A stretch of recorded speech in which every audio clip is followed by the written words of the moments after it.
asalaamaaleykum mbokk yeeg xarit yi di seetaan ITV di déglu iRadio ñu ngi leen di nuyu di leen sant di leen gërëm ci seen teewaay suñu ñaari invité tey jii bokk na ci kii di Babacar Aba Mbaye nekk directeur de la santé à la mairie de ville de Dakar nekk membre de la coalition Taxawu Sénégal. Aba maa ngi lay nuyu. Antoine maa ngi lay fay. jàmm mbégte teew fii. suñu beneen gan bi mooy Aminatou Fall adjointe au maire de Ouakam présidente mouvement pour un Dakar émergent Aminatou maa ngi lay nuyu. maa ngi lay fay Antoine. tey nag ñu war a waxtaanee lu jëm ci idée bi nga xamante ne moom la ministre de la gouvernance territoriale yëkkati fii ci iRadio di Oumar Gueye wax lu jëm ci éventualité suppression ville yu Dakar.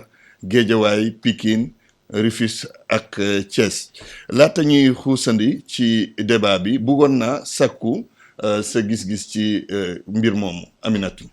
Merci beaucoup Antoine danga may permettre tout d'abord ma nuyu auditeur ak auditrice yu iRadio yi di nuyu téléspectateur ak téléspectatrice yu iRadio di la nuyu di nuyu Aba aussi di am mbégte tontu ci laaj bi nga ma laaj. Parce que laaj bu am solo la il faut que d'abord ñu indiwaat li nga xamante ni moo tax acte 3 de la décentralisation am pour ñu mën a xam li nga xamante ni moom la ministre bi wax ak fan la ko teg. Man au début bi ministre bi njëkkee wax ma déglu débat yi nga xamante ni def nañ ko autour de cette question. Dama ne sax est-ce que ministre bi xawul juum. Foofu tamit may leeralaat bu baax. bi ma tegaatee code des collectivités local liir ko tasaat ko càmbaraat article yi. article 1 ak article 167. ak 167. ak article 27. ak article 28 ak préambule bi da ngay xam ni ministre des collectivités locales territoriales li mu wax dëgg la lu yanu maanaa la pour que Dakar waay comprendre ko pour que sénégalais yi ñuy seetaan comprendre ko mooy suñuy wax dañuy supprimer Dakar waxuñu ni Dakar dootul amati. pour ñu xam tamit lan moo waral loolu mais en tant que mairie de ville dootul amati. xam nga lu tax loolu. parce que dañu ni Dakar article 167 ñoom dañuy faral souvent di évoquer article 167. mais duñu dem topp article ba mu jeex. article bi dafa ni président de la république mën na par décret mu créer ville. ville boobu li tax ñu koy créer moo pour ñu mutualiser. pour ñu boole seen ay doole. ville boobu nag ñu tegaat ci ni buñ ko créer ba pare dafay am statut de commune. Oui. Donc débat bi nekkul ci far ville bi dafa nekk ci jël ville bi dindi statut de commune boobu parce que statut de commune boobu mooy indi li nga xamante ni mooy am réeroo wala jiixi jaaxa. mais statut de commune boobu boo koy indi tam da nga koy teg ci yoon. fa laa jëm fu mu war a jaar. parce que dafa am loo xamante ni moo taxoon. waaw statut de commune boobu am. parce que bu ñu nee ville pour ñu créer ko il faut que ay communes yoo xamante ni dañu dend. dañ ci teg il faut qu'il y ait une présence d'homogénéité. Oui. mais su fekkee nag statut de commune boobu dafay indi loo xamante ni contraire li ñu ci sàkk woon na muy homogénéité. mu indi hétérogénéité donc dafay laaj. ki nga xamante ni moom moo defoon décret fa créer commune ville defal ko statut de commune mën na dindiwaat décret parce que décret tamit bu ñu ko waxee c'est le président de la république tout à fait moom moo ko sañ jaadu na nag mu waxtaan ci ak ñi nga xamante ni ñoo ko ŋànk je pense que loolu mooy sababu ministre bi tey pour mu wax ko ñu demaat ci beneen fànn parce que bu ñu dindee statut de commune boobu taxul ville bañ a amati. parce que ville dafa am ville statut de commune am foo xam ne bu ñu fa tolloo surtout fu mel ni Dakar dafay amaat statut de département. muy ñaari statut yi nga xamante ni moom la suñu code des collectivités territoriales tënk. moom la suñu code des collectivités territoriales reconnaître. ñu yokk ne territoire ville de Dakar dafa méngoo ak territoire département de Dakar. dëgg la loolu itam ñun joxe nañ ko comme explication. voilà donc loolu mooy. dellu si li ma wax ba tey. donc dafa nekk. territoire départemental ci yenn yi. ba pare amaat statut de commune. mais ñu leeral aussi que ni statut de commune la sans territoire statut de commune virtuel la. loolu aussi dafa am solo. très bien il faut que ñu leeral ko. dinañ dellu ci waxtaan bi ci côté boobu lan moo tax du ñu bàyyi Dakar mu mel nu mu mel ak yeneen villes yi Aba sa gis-gis ci débat bi parce que am na solo dégg naa sax kenn ki bokk ci seen coalition di Babacar Thioye Ba nee na loolu manœuvre politique la ak recul démocratique waaw lan mooy sa gis-gis yow. Antoine maa ngi lay nuyu di nuyu nit ñi déglu ak di ñu seetaan yëpp. di nuyu suma patron Aminatou parce que loi bi dafa ne code des collectivités dafa ne les collectivités locales s'administrent librement par une assemblée élue. donc ñun techniciens yi suñu patron yi mooy élus yi. li mu wax li ministre bi wax déjà li may njëkk wax mooy boo gisee débat bi nu mu amee rek nga war a xam ne que on aurait dû prendre le temps du débat.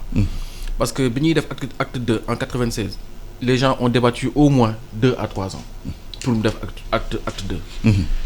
acte 3 bi ñu koy njëkk voté ça a été passé en procédure d'urgence. amul woon débat. C'est passé en procédure d'urgence à l'Assemblée boobu ils étaient en train de régler un problème politique parce que. ban problème politique yow tam. parce que à l'époque bu ngeen fàttalikoo ils ont totalement changé le mode de scrutin. parce que tey c'est trop facile ñuy wax nit ñi waxu département. mais pourquoi en 2014 bi ñu def élection locale appliqué wu ñu mode de scrutin département yi. parce que boo nekkee ci dëkk yi booy voter da ngay voter pour sa maire commune voter pour le conseil départemental. qui est aussi une assemblée élue, avec un président départemental. C'est vrai. À Dakar, on a dit à Dakarois que vous ne votez pas pour la ville, vous votez juste pour les communes. Madame, vous votez pour maire Wakam, wala maire Medina, wala maire Yoff, avant, il y avait les listes de communes et les listes de villes. Oui. Nous permettons au maire un choix sur la liste de ville. Parce que nous, en 2009, nous avons vu de Dakar, il y avait Ablaye Matar Diop, il y avait El Hadj Malick Souri, il y avait de grands Dakarois qu'on aurait pu intégrer à travers la liste de ville. Donc, nous, en 2009, ils ont réglé un problème ponctuel. Moi, comment éliminer Khalifa? Bâti mode de scrutin de Sifeng. Donc, on doit faire l'évaluation de l'acte 3 de la décentralisation, qui est une réforme importante sur nous avons au département, mais il y a des gens qui disent que les départements ne sont pas pertinents. On doit faire revenir. On doit mettre en place les pôles territoires. Le développement est trop accentué vers l'ouest. Il faut mettre en place des pôles d'équilibre. Oui. Tout ça, c'est des débats qui se posent. On doit prendre le temps du débat. On ne peut pas attendre que le ministre Bignon, sur une manière aussi péremptoire, lancer un débat. Et puis, c'est pas comme ça qu'on. Mais mon idée l'a évoqué, éventualité. Est-ce que dans la Japon, éventualité, oui, mais éventualité, Bobo, de faire que l'on ramène, d'un côté, nous savons que la ville de Dakar, le projet a déjà été discuté entre eux. Parce que moi, il y a on ne peut pas revenir sur les articles du code, mais pour une ville de Dakar, statut commune, c'est juste pour dire que échelon collectivité. Parce que loi, il y a 2 collectivités reconnues par le pays, c'est le département et la commune. La ville ne peut pas être au nombre. Donc, il faut trouver une qualification, un statut de commune. Et l'article 28 dit que vous faites un périmètre, comme c'est à Dakar, ça prend les fonctions du département. Mais ce qui est grave, Cheikh Diallo, mais il faut un statut spécial pour Dakar. Docteur Cheikh Diallo. Nous avons au conseil, il faut que le maire de Dakar soit élu par décret. Nous avons 2 choses totalement différentes. Tout à fait. Tout à fait. Là, nous avons une démarche beaucoup plus pernicieuse. Parce qu'ils disent que Dakar doit avoir un département. C'est-à-dire que Dakar doit avoir un statut de département avec un conseil départemental, avec un président. Ils vont dire au Dakar, mais l'ol ben là. Donc il faut un département. Sauf que la fiscalité des deux n'est pas la même. Les départements, on a créé des départements sans fiscalité. Les départements, ils n'ont que le fonds de dotation de la décentralisation. Moi, Saint-Louis, que le département, beaucoup de fonds de dotation. Département danaka amuñu dara jox ko hôpital régional de Saint-Louis mais do am ben capacité. Donc ça veut dire que aujourd'hui Dakar en tant que ville boko joxé le fonds de dotation de la décentralisation Dakar n'aura comme budget que environ 300 ou 400 millions. Alors que là Dakar perçoit la contribution économique locale, l'impôt économique payé par les entreprises. Motax Dakar mën am revenu yu mu am. Si aujourd'hui tu transformes Dakar en département, ben tu vides Dakar de sa substance sans le dire. Et ça aucun Dakarois ne peut l'accepter parce que li ñu war a xam mooy que la ville de Dakar c'est un instrument de péréquation. Tey ñoom dañuy nax yeneen maires yu ndaw naa leen bu ñu jëlee cette ville de Dakar dañ koy distribuer yeneen maires yi alors que c'est pas ça. Aujourd'hui les richesses ne sont pas clairement réparties à Dakar. Tey boo jëlee fiscalité économique bi nga jox ko aux communes, une commune comme Plateau dina am xaalis bëri, une commune comme Fann Point E Amitié dina am xaalis bëri, une commune comme Sacré-Cœur Mermoz aujourd'hui a le premier contribuable Sénégal ngeen baal ma publicité bi mais Orange est à Sacré-Cœur Mermoz, Expresso est à Sacré-Cœur Mermoz, Promobile, Ecobank, les 2 plus grands Auchan. Aujourd'hui, une commune comme ça peut avoir 5 à 6 milliards de budget, alors que Wakam n'aura pas ça, Cambérène n'aura pas ça, Biscuiterie n'aura pas ça, et on va avoir existence d'une mairie ville de Dakar moo am équilibre ci budget mairie commune Dakar au-delà de intercommunalité c'est un instrument de péréquation par la dépense. donc aujourd'hui Dakar dina mën réaliser yenn investissement yu xamante ne discuter en conseil municipal pour qu'on ait un développement harmonieux du territoire. Très bien. Et puis tey dama lay jox benn exemple tey mën nga jël le maire de Dakar mën na décider comme à un moment il a été le cas ñu jël par exemple 200 wala 300 millions ne on va refaire le mur du cimetière de Yoff parce que à l'époque mur cimetière yi danoon daanu mais 200 millions yi boo ko joxoon mur Yoff du ko def si mur cimetière bi parce que da naan j'ai d'autres priorités. Aujourd'hui la ville de Dakar peut aller emprunter 6 500 à l'AFD pour faire que Dakar passe de 10 000 points lumineux à 40 000 points lumineux. Tey ville de Dakar mën na dem leb BOAD pour la première fois ñu ouvrir ce guichet là au culture locale Dakar leb 9 milliards. def la voirie urbaine. mais ça une culture locale comme jël individuellement mënu ko def. waaw donc su ma comprendre ce raisonnement problème bi posé woo ko au plan législatif mais plutôt au plan administratif maanaam la façon d'administrer et la marche des communes et de la mairie Dakar. Il faut qu'on fasse la différence entre des territoires le territoire institutionnel mooy Dakar et le territoire fonctionnel. Si je pose le débat c'est que le développement aujourd'hui du monde se concentre dans les villes. Les villes le cœur du monde bat dans les villes. am na ville yu ëpp notoriété seen dëkk. am na ville yu ëpp PIB seen dëkk parce que c'est comme ça. Aujourd'hui Dakar Dakar c'est 25% de la population. C'est 55% du PIB, c'est 80% des entreprises, c'est 87% de la fiscalité locale. Un territoire comme ça, on ne l'appréhende pas comme on appréhende un autre territoire. Très bien, leer na Aminatou am na ñoo xamante ne ils se sont posé des questions ñu ne mais lan mooy urgence ñu dindi mairie ville de Dakar remplacer ko par conseil départemental yow question boobu boo ci doon indi tontu lan ngay wax. damay d'abord dellu si logique bi. Oui. Parce que soo xoolee acte 3 de la décentralisation Abba léegi dafa laal mode de scrutin bi. mais mode de scrutin bi dafa ànd ak li nga xamante ne soloy tëgg bi nga xamante ne moom la ñu tëggaat décentralisation. ci Sénégal parce que su fekkee dañu wax ni Dakar dafa war a nekk ville de mutualisation. ville de mutualisation ñi mu war a mutualiser c'est-à-dire que les communes yi nga xamante ne ñoo ko war a tënk ñoom ñoo fa war a envoyer seen ay conseillers. pour ñu xool ku nekk saytu li nga xamante ni moom la commune bi soxla wala moom la gox bi soxla pour ñu def. D'accord. Donc mode de scrutin bi ànd na ak tëggin bi nga xamante ni moom la ñu tëggee acte 3 de la décentralisation. ma dellu tontuwaat ci beneen question ma xaw ko rectifier tuuti. parce que bu ñu nee maire yu ndaw ndawaan yi déjà y a un problème. parce que mënoo nekk ay maire yoo xamante ni dañu yore ay communes de plein exercice.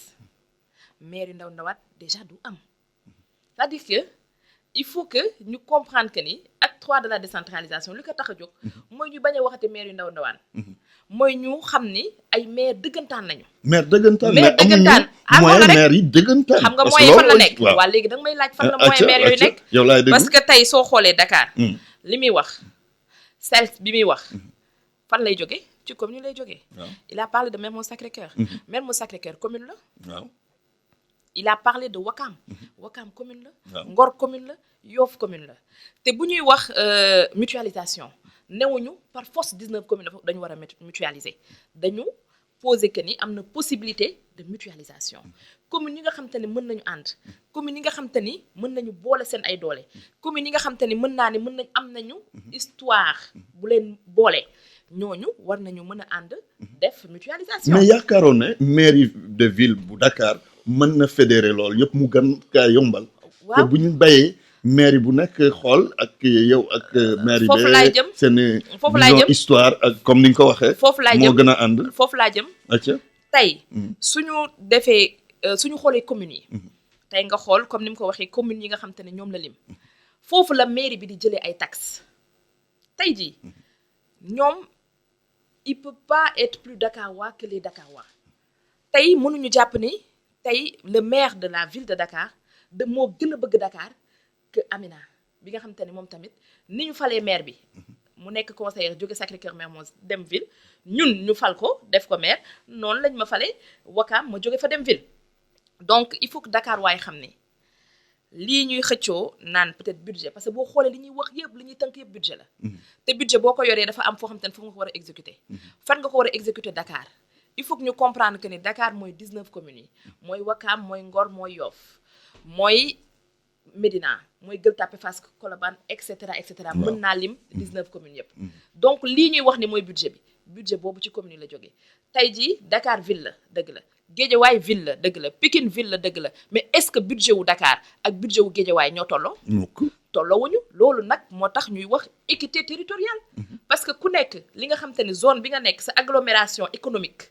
la fay jóge ci loolu ngay mën a def sa budget loolu mooy équité parce que tey jii boo xoolee Dakar bu ñu jëlee yëpp tënk ko jox ko ville de Dakar tey jii ville de Dakar si budget ci ay réalisation tey jii am na commune yoo xamante ne tey jii dañu sentiruñu seen bopp ci réalisation ville de Dakar su ma jëlee exemple fu mel ni Wakam Wakam mooy seule commune boo xamante ni amagul 1 mètre carré de pavage ci Dakar yëpp ba Dakar daj tey jii loolu nan nañ ko mën a expliquer Wakam waaye da ngay gis Wakam waa bu génn la Mermoz Sacré-Cœur ruq yu sew sewaat yi sax pavé nañ ko nga ñëw Wakam amul benn pavage ñu ne maire la faute à la ville de Dakar parce que pavage bi nekkul programme sax boo xamante ne programme 2014 la programme 2009 la programme 2009 la de 2009 à 2014 am na communes yi ñu fa pavé yépp parce que ville moo leen accompagner pour ñu pavé ko léegi ñu nangu ñu jël suñuy taxe ñun boole ko ak taxe beneen commune boole ko ak taxe yeneen commune dajale ko yépp pour defar ci commune waaw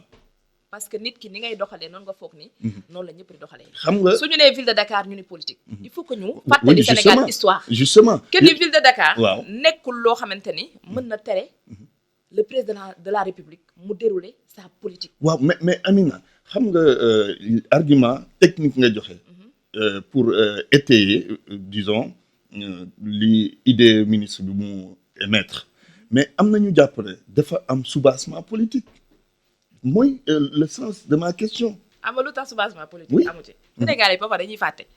2009 le Dakar Siggil Sénégal Benno Siggil Sénégal moo ko gagné.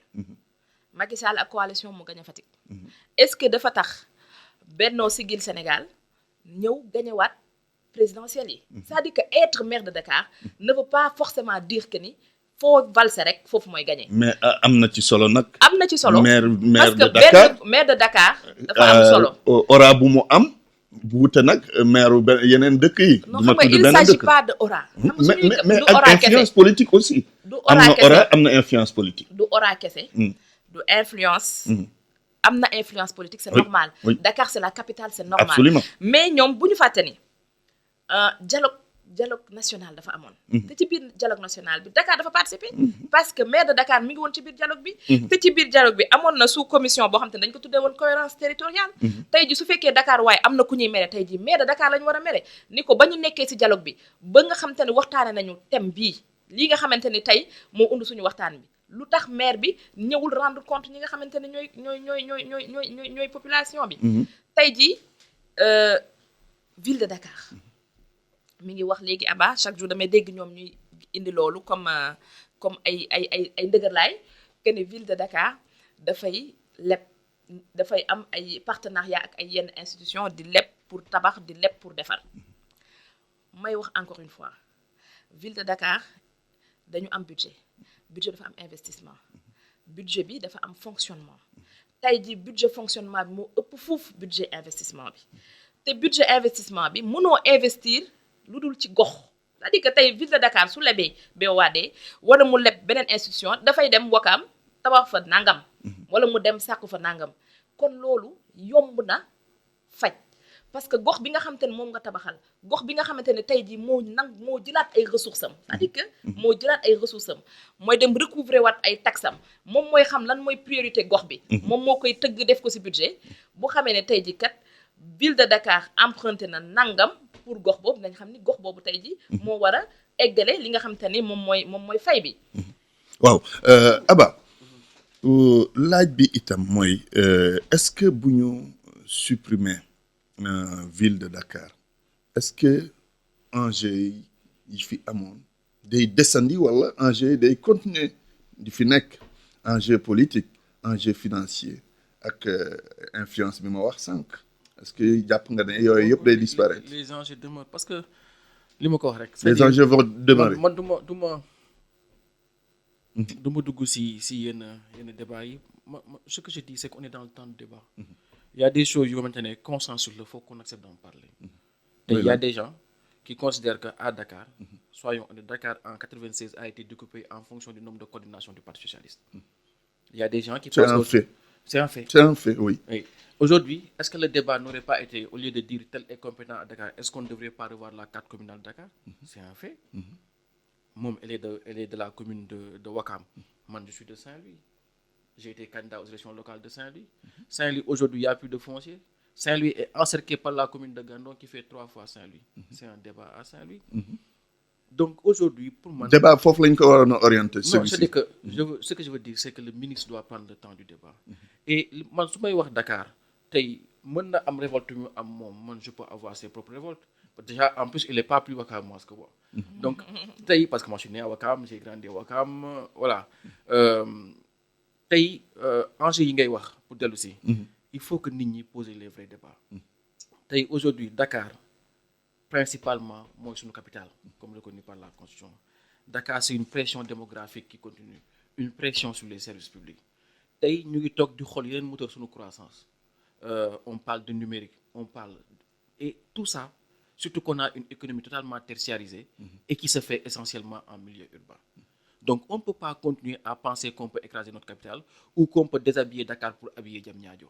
Ça, c'est une logique bu maintenant. yow da nga jàpp ne loolu lañ bëgg a def. Non, c'est ça qui est en train de se passer. non déshabiller Dakar pour habiller Diamniadio xanaa xëy loolu xalaatuñ ko. Non, ce que je veux dire, c'est que... yow sa njort la quoi. Non, mais c'est ce qui est en train de se passer. Aujourd'hui, tu sais pas en prenant un stade olympique, nga dem tabax ko Diamniadio et tu laisses Amitié mu nekk en ruine, nga bàyyi Demba Diop mu nekk en ruine. Tu prends un Dakar Arena, tu vas mettre à Diamniadio qui est fermé 364 alors que le basket ne remplit même plus Marius Ndiaye. Autant de projets comme ça, tu ne peux pas comme ça transformer une capitale wala changer à moyen. La preuve. Oui, mais loolu balaa ngay continuer mais loolu est-ce que nekkul aussi ci logique des engorgements au Dakar. Non, justement, c'est ce que je suis en train de dire. Il y a la macrocéphalie boo xoolee Dakar yëpp Dakar. Tu vas dans un pays comme le Maroc. Il y a Casablanca, il y a Djerba, il y a Marrakech, il y a Fès, il y a Rabat. Comment ils ont fait? Mais parce que déjà, il y a une décentralisation. Là où nous, sur le fonds de la décentralisation, on donne 5,5% aux collectivités, eux, ils donnent 25%. Aujourd'hui, moi, j'aurais été d'accord pour que, au lieu de chercher à casser Dakar, tu vas à Paris. Paris, il y a les communes d'arrondissement. Il y a la ville de Paris qui est dirigée par Anne Hidalgo, du PS.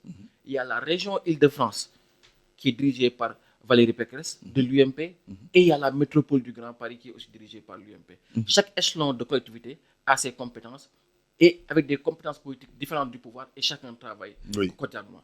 Aujourd'hui, pour moi, la question qu'on doit avoir, c'est comment avoir une vision métropolitaine de Dakar. On peut laisser Dakar tel quel avec ses revenus. Moi, je travaille à la ville de Dakar depuis 10 ans. On a entre 30 et 40 milliards de recettes par an. Moi, je dis Dakar a un potentiel d'au moins 100 milliards. Avec le regroupement économique qu'il y a à Dakar. Aujourd'hui, ce n'est pas la question de dire comment donner plus à une commune d'arrondissement, mais comment créer la métropole du Grand Dakar, ce futur territoire-là qui va intégrer Dakar, qui va intégrer Thiès, qui va intégrer Mbour. Une sorte de conurbation, quoi. Et qui sera le moteur de développement. Parce que ce qu'il faut savoir, c'est qu'au-delà de la compétition, il ne faut pas qu'on nous arrive dans une compétition de Ouakam à Angor ou de Ouakam à Sacré. Non. La question, c'est que demain, quand il y a eu la crise ivoirienne, nous n'avons pas été capables d'absorber 20% de l'activité du port d'Abidjan.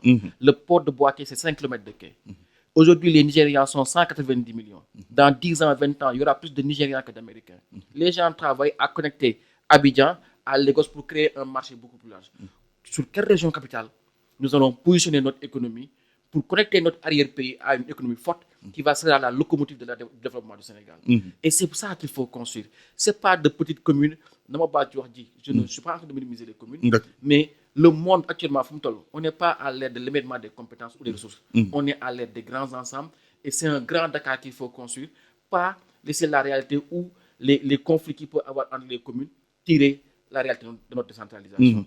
Aujourd'hui, c'est pour ça que moi je dis, moi je suis un convaincu du local. Je pense que ce pays ne peut pas se développer sans le local et il est important que le ministre ou que le président de la République prenne le temps du débat. Elle est élue à la ville de Dakar, là où moi je suis technicien. On n'est pas d'accord sur des choses. D'accord ci débat bi. Am na ñu nga xamantene d'accord ci li. Donc pour man li gëna am solo tay moy que nañ tok waxtaan. Il faut pas que réalité élection yi di ñëw wala date élection yi imposer ñu encore des choix yo xamantene dans 5 ans bu élection ñëwaté ñu dalwaat ci lu ñu nekkoon mais yow mënoo imaginer une capitale sans maire. mais am na ñu jàpp ne c'est une aberration. Mais c'est une aberration, mais ñu Antoine, bëri dañ jàpp ne comment les grandes villes ont toujours un maire. comment Dakar est devenue aujourd'hui la première ville africaine, ville olympique. Comment le maire de Dakar a été 2 fois à la tête des maires d'Afrique. Dakar tey bokk na C40 bi ñuy dem di xeex pour que les xam nga moo tax sànq ma wax waxu aura. te mais dugg ma woon sax ci détails yooyu ngay wax. mais da ngay gis mais maire Dakar. maire Dakar bi mu nekkee président maire d'Afrique. moom moo ànd ak yeneen maires yi dem xeex. pour que institution africaine financière yi ibbi seen guichet pour les collectivités. si le BOAD mën a lebal 9 milliards. maire de Dakar comme moo bokk C40 ak ñoom Anne Hidalgo ak le maire de New York ak Bloomberg ñoo dem xeex ba Union européenne mën di financer directement les collectivités. moo tax tey ñun on a un financement notre plan climat énergie territorial de Dakar a été financé directement par l'Union européenne. C'est des combats que les gens. Et pour tout ça pour déduire est-ce que da nga bëgg a wax ne kon enjeu yi bu ñu supprimer ville bi day dañ. xam nga enjeu day dañ mais. parce que li nga wax noonu. sam maire bi que Dakar ce combat existe. oui que Dakar existe. Oui. En tant que ville. pour man Dakar mën na te enjeu bi. mooy dañ jox Dakar autonomie fiscale am. oui tey Dakar da ngay toog ñëw la direction générale des impôts et domaines moo la defal sa rôle d'impôt maanaam mooy wax ñaata impôt ngay am du la ko jox de trésor la koy jox mu recouvrer. waaw foofu la koy c'est-à-dire dañuy ñëw ne la tu as 60 milliards normalement théoriquement. trésor ñëw ne la 20 milliards nga fi am. c'est-à-dire amoo benn possibilité yow def un travail fiscal. aujourd'hui fi ñu toll mooy dañu war responsabiliser les communes les villes pour qu'ils fassent plus pour les populations. très bien merci Aminatou une ville comme Dakar sans maire c'est imaginable pour yow. Antoine oui balaa may egg foofu damay dellu si waat toujours. acca yow laay dégg. parce que buy joxe exemple parfois damay wax encore une fois maire yi ni ñu bëgg c'est-à-dire que tey jii le président Macky Sall lu ko nit contre war nga ko nangol ni ku gëm décentralisation la war nga ko nangol ni dafa jàpp ni décentralisation moo nekk ci xolu développement. tey jii suñu joxe exemple ñu ne par exemple yow tu peux pas être plus royaliste que le roi nga ni par exemple cimetière Yoff yi nga xam te ne ville de Dakar mën na ko def.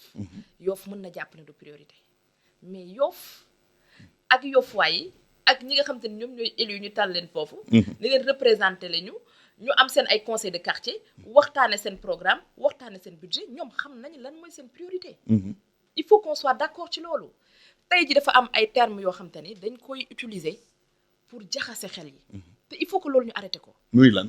muy ay déshabiller Dakar pour habiller Diamniadio. dans ce projet gisee woo ko noonu. non. noo ko gisee yow. ni ma ko gisee mooy dañu bëgg a joxaat Dakar gëddëm dañu bëgg a doolelaat Dakar dañu bëgg les décisions de Dakar viennent des Dakarois te Dakarois yi. mais Dakarois yi ñoom Dakarois yi moom laa lay wax.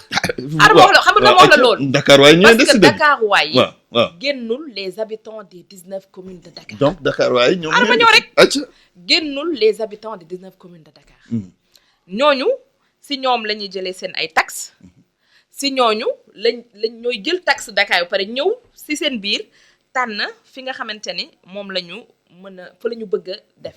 donc il faut que mairie comme encore une fois ñu joxaat leen kët lii nii c'est pas pour éliminer Dakar nañu bàyyi affaire supprimer Dakar.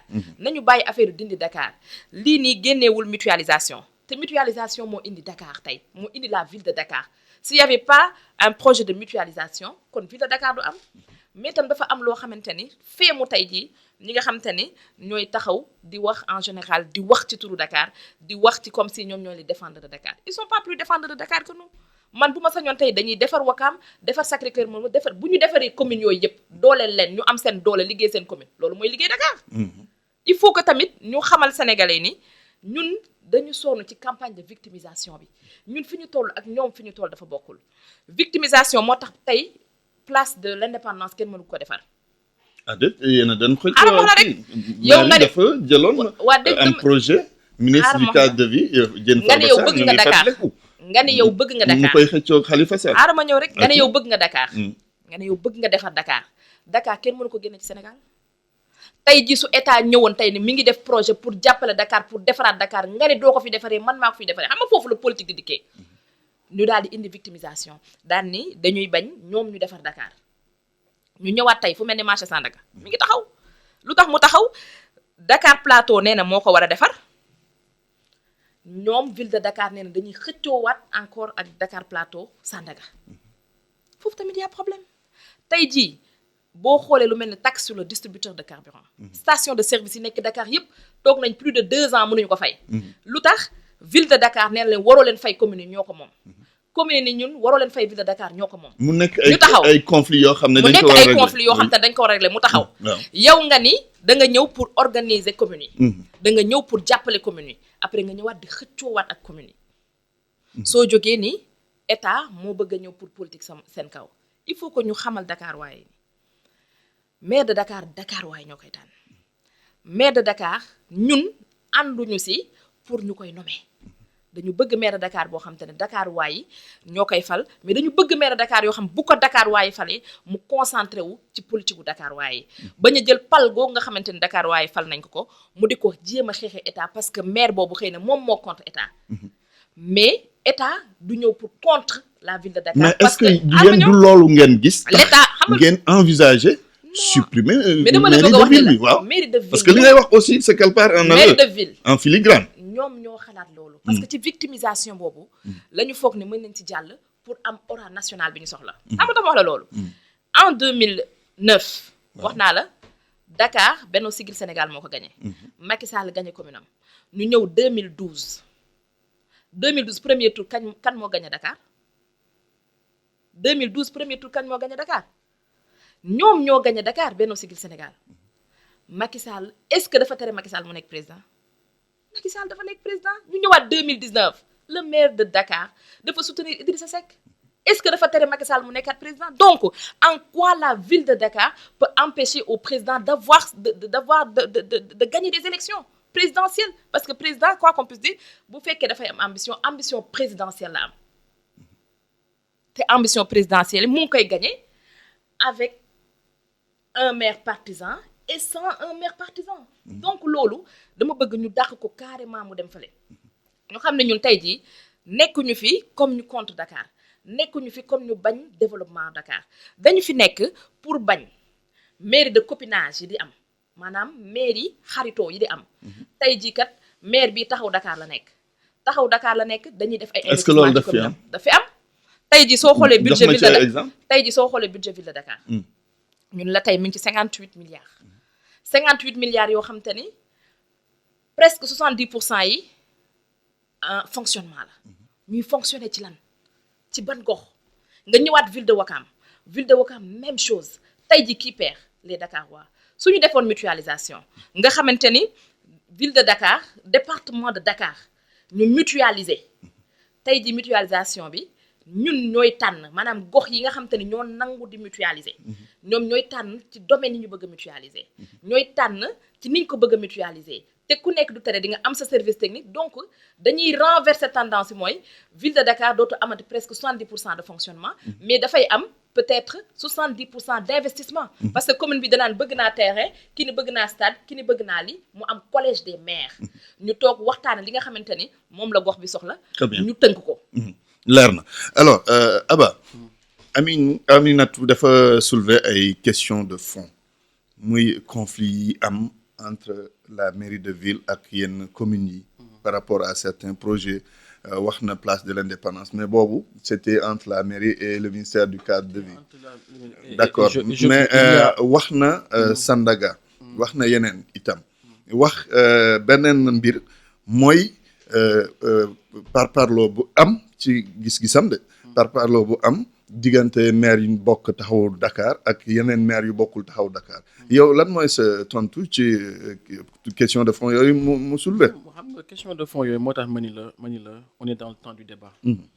su fekkee ni par exemple je prends le cas de place de l'indépendance je pense qu'il n'y a aucune fierté fii Sénégal en 2020 que ñu toog un gouvernement di xëccoo ak une mairie l'aménagement d'une place publique franchement soyons sérieux parce que la décentralisation c'est pas un mot qui est sorti comme ça dafa nekk ay principes techniques yu ko lal bi ci njëkk mooy le principe de subsidiarité l'avantage reconnu de la proximité aujourd'hui si on parle de décentralisation ki gën a jege gën a yey l'État ne peut pas aller se disputer avec une mairie pour l'aménagement d'une place publique on ne peut pas en 2020 avoir un ministère du renouveau urbain buy aménager ay rond-points. Je pense que cela n'a aucun sens. C'est pas l'idée qu'on se faisait notre décentralisation. Sur le cas de Sandaga bi acte 3 amee ñu jox commune d'arrondissement yi des communes def leen ay communes de plein exercice dañuy toog ak préfet waxtaane patrimoine Dakar et bi ñu jógee ci loolu le préfet a fait benn arrêté portant dévolution du patrimoine commune bu nekk la nga moom dañ la ko jox par exemple bu dee terrain la ñu ne terrain bi Médina moo ko moom bu dee bâtiment bi la ñu ne diwoo ko moom et à l'époque Sandaga ne faisait pas partie décret dévolution du patrimoine boobu donc théoriquement bu fekkee patrimoine ville la ñu séddale ñu ne lii de bokkul ci patrimoine bi ñu séddale kon théoriquement ça reste à la ville tey bu ñu ñëwee ba état am un projet différence bi du question Dakar dafa ne moom Sandaga de dafa am différence d'approche parce que l'état ak mairie Plateau ce qu'ils voulaient c'est raser Sandaga et construire un nouveau bâtiment et ñu approche ville de Dakar c'est de dire non de préserver le bâtiment parce que patrimoine historique la et Eiffage ci liggéey na waxoon nañu mën nañu ko restaurer après si les gens veulent construire des extensions tant mieux je pense que loolu moo doon problème bi c'est pas un problème d'affrontement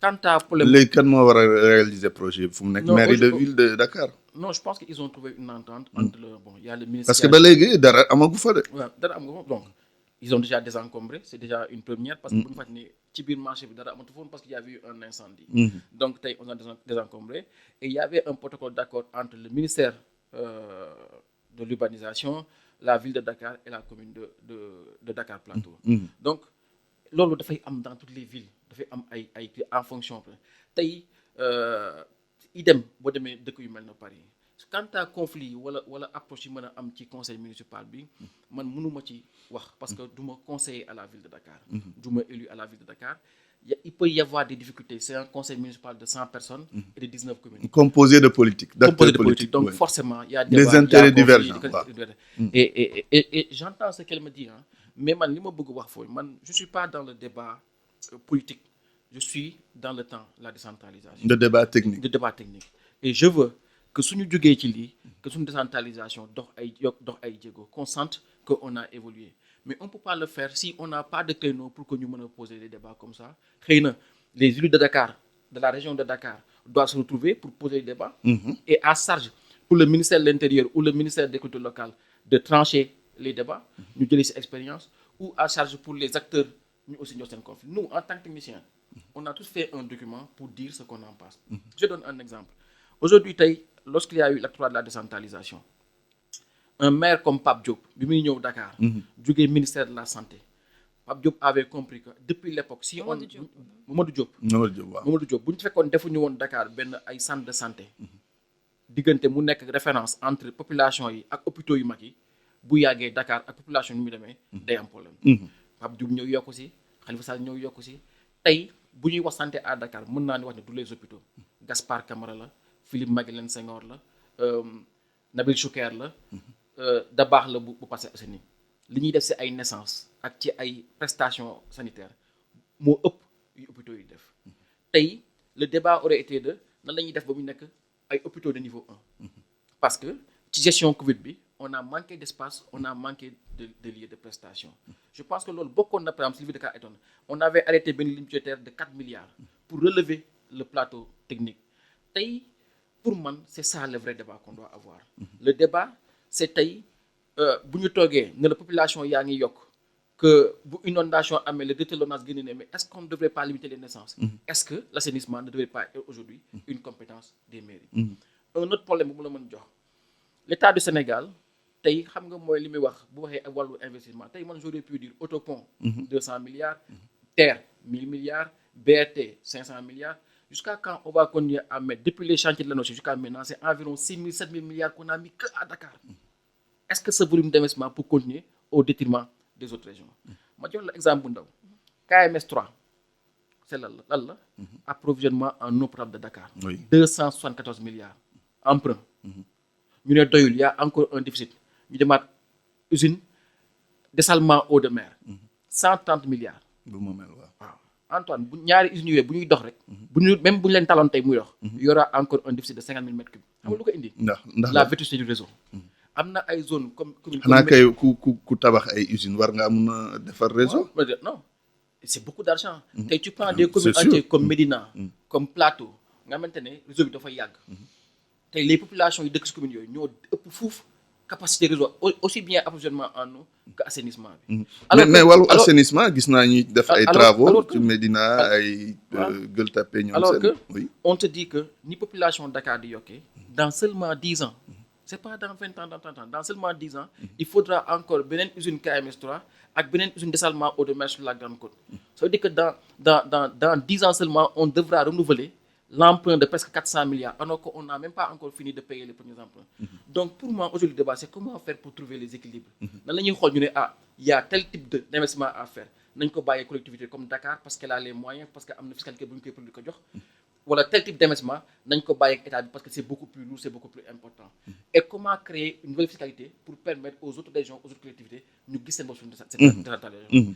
On n'est pas en train de faire un débat Dakarois. Oui. On fait un débat sur la décentralisation Très et sur bien. nos moteurs de croissance que sont les villes. C'est important mais alors ku nekk ñaari minutes parce que débat bi li ci des bëreetul Amina est-ce que jàpp nga ne qu'on doit repenser l'acte 3 de la décentralisation maanaam xoolaat ko càmbaraat ko xool lu ci desandi ñu defaraat ko ngir propulser communes yi ñu jëm kanam. c'est ça. oui loolu parce que mooy wax nag ji am na communes yoo xam ne dañuy sonn de. loolu mooy je wax parle ji de façon globale. loolu mooy wax ji. waaw te loolu moo ñu tax a jóg. xam nga tey ñoom ci seen biir waxtaan c'est-à-dire que maanaam acte 3 ni ñu ko tëggee ak ñun décentralisation ni mu ñu ñoree actuellement toll na foo xam te ni kenn mënatul nax kenn ci affaire décentralisation.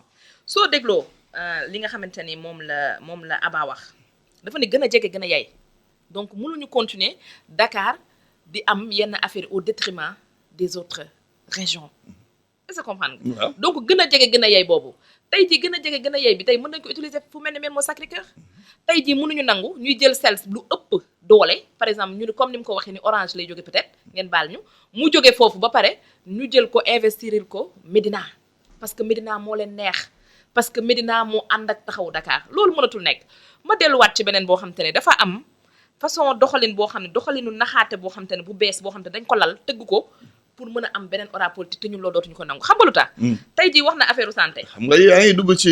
débat politique débat bi mënul ba ñàkk a nekk débat politique. Voilà. parce que politique de décentralisation la. waaw am ñoo xam te ne nii lañ ci gisee am ñoo xam ne nan lañ ci gisee.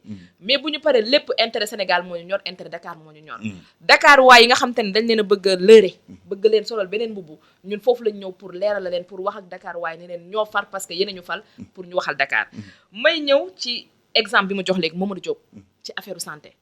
wax na dëgg Mamadou Diop am na lu mu def ci santé Pape Diop tamit ñu defar lu am solo ci santé sama municipal tey jii xam ngeen ni dafay jouer rôle bu am solo ci santé pour te dire que lii ñuy wax ni yëpp ay waxu naxaate la santé bi Covid bi amee ville de Dakar jël na 250 millions def ko jënd ko ay dons jox ko ay hôpitaux yu mag yi ay hôpital Fann hôpital Fann nga xam te ne tey ay ministère de la santé ñoo koy gérer jël lu mat 100 millions jox ko ministère de la santé mais nañ waxante dëgg ba pare nga ni yow déglu ma nga ni yow hôpitaux yi tey nga ni centre de santé yi nga xam te ne dañu nekk ci biir Dakar nekk ci biir gox yi nga ni gox yi amuñu moyen nga ni centre de santé yi ci biir gox yi la nekk nga ni centre de santé yi li muy jël ak li muy faj sax hôpitaux yi mag yi faju ko kon booy dimbali kan ngay dimbali centre de santé mais est-ce que ñooñu dimbale wuñ leen li nga leen di dimbalee fan la jóge ci biir gox yooyu la jóge kon dañu bëgg liy jóge ci gox-goxaat yi di dem ci gafaka Dakar mën a delluwaat ci gox-goxaat yi selon seen ay bëgg-bëgg selon seen ay tolluwaay